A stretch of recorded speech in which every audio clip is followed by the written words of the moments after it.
Ya, assalamualaikum warahmatullahi wabarakatuh. Ya, good day everyone. Hari ini kita akan coba suatu praktek kecil ya, untuk plasma corona ya. Jadi untuk pertama kalinya kita di sini akan kenalan dulu sama yang namanya plasma corona ya.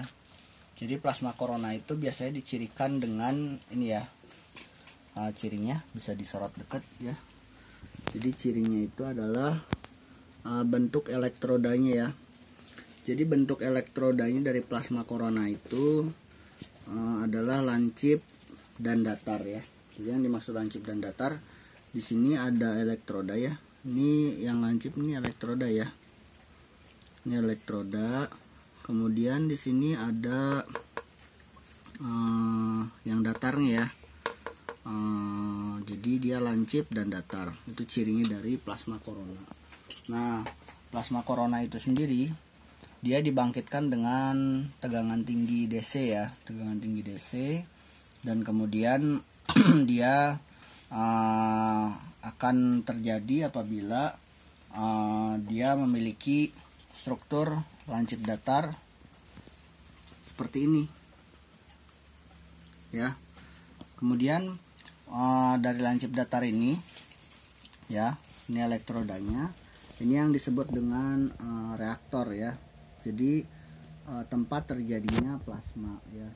Jadi reaktor ini merupakan tempat terjadinya ionisasi dari gas oleh karena adanya tegangan tinggi ya. Jadi di sini kalau dilihat, di sini ada kabel ya. Ini ada kabel ya. Kabel ini akan terhubung langsung ke paku-paku yang di atas ya. Terhubung langsung ke paku-paku yang di atas. Kemudian sisi yang bawah ya, ini ada kabel hijau ya. Bisa disorot kabel hijaunya. Ya, ini ada kabel hijau. Nah, kabel hijau ini akan terhubung dengan elektroda yang di bawah ya. Jadi dia di sini kalau kita ini ya, kita perlihatkan ya. Jadi sebetulnya dia adalah seperti ini ya.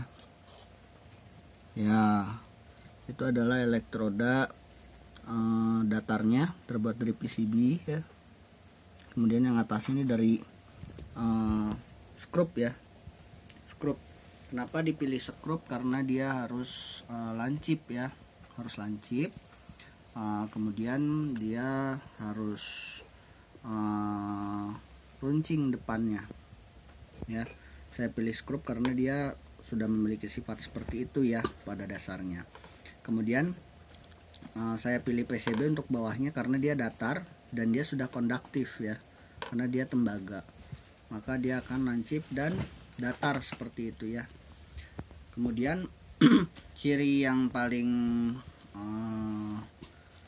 mencolok dari suatu plasma corona itu adalah suaranya ya. Jadi suaranya itu akan terdengar seperti desisan ya, atau melengking seperti itu ya. Ini akan kita coba nyalakan sebentar ya, plasma DBD-nya, plasma coronanya ya. Kita nyalakan ya, bunyinya seperti itu ya. Itu bukan bunyi kipas ya, itu bunyi plasmanya ya.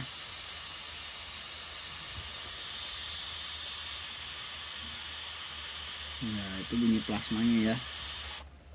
Ya, itu karena kamera ya, karena kamera dan juga ruangan terang, jadi tidak terlihat. Kalau misalkan kita gelapin ya, boleh digelapin. Kita uji coba ya. Ya, terlihat seperti itu ya.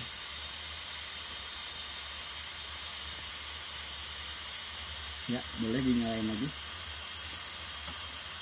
Ya, tapi yang paling mencolok dari plasma corona itu adalah bunyi desisannya seperti ini ya. Ini sudah tercium bau ozon juga yang menandakan adanya ionisasi ya. Jadi salah satu ciri dari plasma itu adalah terbentuknya ozon ya. Jadi O3 itu akan uh, terproduksi ya karena adanya plasma ya seperti itu.